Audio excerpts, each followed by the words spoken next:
বন্ধুরা কেমন আছো তোমরা সবাই? দেখুন নৈহাটির বড় মার মন্দিরে পুজো দেওয়ার লম্বা লাইন, দেখুন লম্বা লাইন 2-3 কিলোমিটার জায়গা ছাড়িয়ে যাবে এই লাইন। দেখুন নানান দিক থেকে এসছে, দেখুন কত কার, সব বড় মার, একটাই নাম। দেখুন কত সুন্দর সুন্দর ডালি, মায়ের ছবি দেখুন বন্ধুরা, দেখেছেন?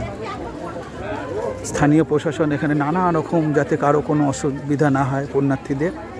দেখুন কি সুন্দর না অপরূপ দৃশ্য। আমাদের এই প্রসিদ্ধ বিখ্যাত মা আমাদের কাছেই থাকে। আমার খুব ভাগ্যবান যে আমার আর দূর থেকে আসতে হচ্ছে না। তো আমার বান্ধবীরাও মাকে খুব ভালোবাসে। প্রিয়াঙ্কা নামে আমার এক বান্ধবী, টুকটুক আছে, ঋতিকা আছে, পূজা আছে, মৌপিয়া আছে। আমি তো আগে ঠাকুরকে বিশ্বাসই করতে পারতাম না, কিন্তু তাদের হাত ধরে একবার আমি এই মন্দিরে এসেছিলাম, তারপরে আমার বিশ্বাস জন্মেছে, উপকারও পেয়েছি। তাই সবার সাথে সাথে আমারও বড় মাকে খুব ভালো লাগে। দেখুন এটা নৈহাটি এলাকা, আর দেখুন বিশাল লাইন, বিশাল লাইন, দেখুন প্রচুর লাইন, বিশাল লাইন এখানে রয়েছে,